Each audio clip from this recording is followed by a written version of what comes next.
चुनाव में जाएंगे, उपचुनाव में, इस चुनाव में अपना भागीदारी करेंगे। और मेरा कहना यह है कि मीरापुर विधानसभा चुनाव में हम जीत करके अपना खाता खोलने का काम उपचुनाव में करने का काम करेंगे। कि यहाँ बांग्लादेश जैसा हाल हो जाएगा, आखिर क्या चाहते हैं हमें? बांग्लादेश जैसा हाल हो जाएगा? किसी की बाप में हिम्मत नहीं है जो भारत में बांग्लादेश जैसा हालत पैदा करते हैं। किसी की माँ में हिम्मत नहीं है जो संविधान को ख़त्म करने का काम करते हैं। ये लड़ाई लड़ी जाएगी हमारी। नमस्कार, मैं हूं भारत दाना और आप सभी का एक बार फिर बहुत बहुत स्वागत है। मेरी मौजूदगी इस समय मेरठ में है और आपको बता दें यहाँ पर अभी पथिक जनशक्ति पार्टी ने यहाँ पर विचार विमर्श एक यहाँ पर बैठक बुलाई अपने कार्यकर्ताओं की। इसी पर बातचीत करने के लिए हमारे साथ जुड़ चुके हैं वीरेंद्र सिंह, राष्ट्रीय अध्यक्ष हैं पथिक जनशक्ति पार्टी के। आज किस लिए सर बैठक बुलाई है सर आप यहाँ पर? आप देखो, सबसे पहले तो आपके चैनल का बहुत बहुत स्वागत है। आज हमारे मुख्य कार्यालय मेरठ में पथिक जनशक्ति पार्टी पर आपका बहुत बहुत धन्यवाद है। आज हमारी जो हर महीने हम मीटिंग रखेंगे, हर महीने पहली तारीख की, पहले इतवार की मीटिंग का निर्णय लिया था, वो आज हमारी मीटिंग है। और सारी बातें यहाँ सारे जो राष्ट्रीय लीडर हैं, जो मुख्य कार्यकर्ता हैं पथिक जनशक्ति पार्टी के, वो सारे यहाँ मौजूद हैं। ये चर्चा है हमारी कि इस पार्टी को राजनीति में हमें ले जाना है। राजनीति का मुख्य उद्देश्य है हमारा है अपने लोगों को अपने विधानसभा में, लोकसभा में भेजकर सत्ता में बैठना है। और जो हमारे समाज की हो, चाहे सर्व समाज की हो या देश का जो भी जो धोखे में रखा गया है पूर्व सारी पार्टियों ने, उन सबको हम देश के लिए समर्पित करके उसे आगे बढ़ाने का हम काम करेंगे। उस पर आज हमारा विचार विमर्श है। आज किन किन मुद्दों पर यहाँ पर आज चर्चा हुई है अपने कार्यकर्ताओं के साथ? पहली बात तो यह है, हमारे पथिक जनशक्ति पार्टी में पूरे देश के कार्यकर्ता हैं। मुख्य बुलाए हैं राष्ट्रीय समिति के कार्यकर्ता।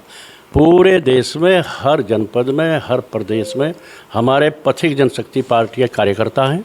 उन पे विचार किया गया है, परिचय आज हुआ है। और आने वाले विधानसभा उपचुनाव है विधानसभा, उस पर चर्चा की गई है, क्योंकि हमें चुनाव में जाना है।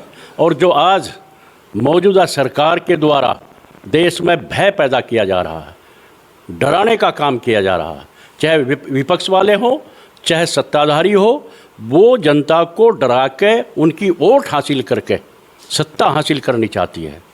हम जनता के बीच में जाएंगे और जो भय पैदा करने का काम कर रहे हैं, लोगों में मजबूती देंगे।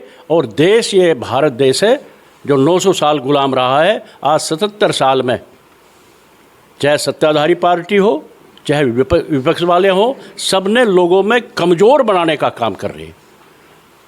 लोगों में ताकत झोंकने का काम किया जाएगा। और आने वाले उपचुनाव में चाहे मीरापुर का हो, गाज़ियाबाद का हो, उस पर चुनाव पर चर्चा हो रही, अपने कैंडिडेट को लड़ाने का काम होगा। और देश के मजबूत करने के लिए, क्योंकि हमारी पार्टी का उद्देश्य राष्ट्र सर्वोपरि है। सबसे पहले राष्ट्र है तो हम हैं, राष्ट्र है तो सब कुछ है, राष्ट्र नहीं तो कुछ नहीं है। उस पर हमने मंथन किया है। और अब हमारी पार्टी राजनीतिक मंच तैयार हुआ है, चुनाव में उतरेगी, उपचुनाव भी लड़ेगी और उन मुद्दों को लेकर जाएगी।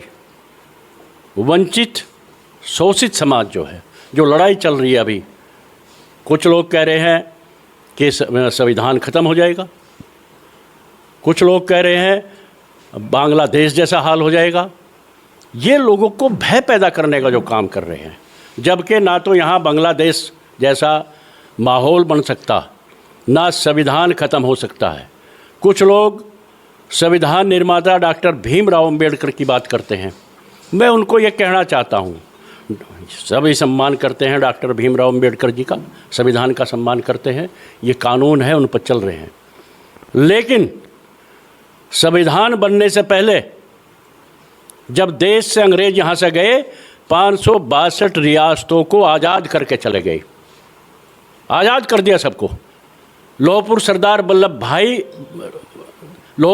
वल्लभ भाई पटेल जी के नेतृत्व में बिना तलवार के, बिना बंदूक के 562 रियासतों को जिसने इकट्ठा किया। और आज हमारा देश एक अखंड भारत के रूप में है, वो सरदार पटेल जी की देन है। उनको भी तो हमें याद करना चाहिए। हमें याद उनको भी करना चाहिए जिन्होंने देश को आज़ाद कराने के लिए, जब यहाँ के राजा रजवाड़े रियासतें अंग्रेज़ों के सामने घुटने टेक चुके थे, पहली क्रांति जनपद सहारनपुर की धरती से 1822 में राजा विजय सिंह के नेतृत्व में लड़ी गई और वो आग वहाँ से उठती उठती 10 मई 1857 की क्रांति यहाँ मेरठ की क्रांति धरा से शुरू की गई और जिसमें लाखों करोड़ों लोगों ने अपना बलिदान देकर जब तक लड़ते रहे जब तक देश आज़ाद नहीं हो गया। और गुर्जर सहित उन जातियों पे क्रिमिनल ट्राई एक्ट लगा के उन्हें जन्मजात बागी घोषित करने का काम किया गया। उनकी तरफ को, उनके बलिदान को कोई याद नहीं कर रहा, उसको भी तो याद करना चाहिए। ये चीज़ें हम सारे समाज के बीच में लेकर जाएंगे और उस समाज को, जो सोया हुआ समाज है, वंचित समाज हो, शोषित समाज हो, जो आज ये देख रहा है कि कौन ऐसी पार्टी कौन सी है जो सबकी बात करती हो।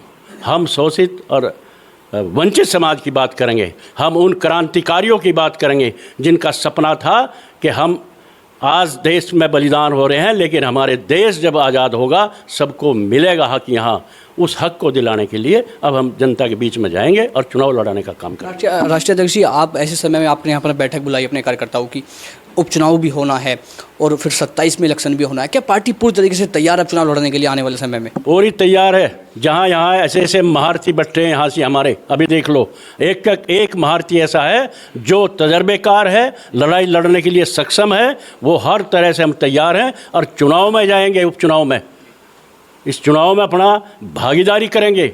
और मेरा कहना यह है कि मीरापुर विधानसभा चुनाव में हम जीत करके अपना खाता खोलने का काम उपचुनाव में करने का काम करेंगे।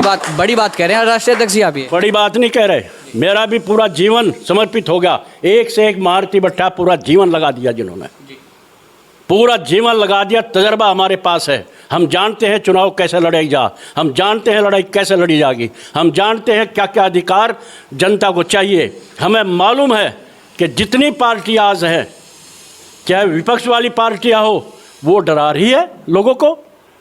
जो सत्ताधारी पार्टी है 100 करोड़ लोगों को डराने का काम कर रहे कि यहाँ बांग्लादेश जैसा हाल हो जाएगा।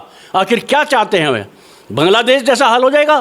किसी की बाप में हिम्मत नहीं है जो भारत में बांग्लादेश जैसा हालत पैदा करता है। किसी की माँ में हिम्मत नहीं है जो संविधान को ख़त्म करने का काम करता है। यह लड़ाई लड़ी जाएगी हमारी।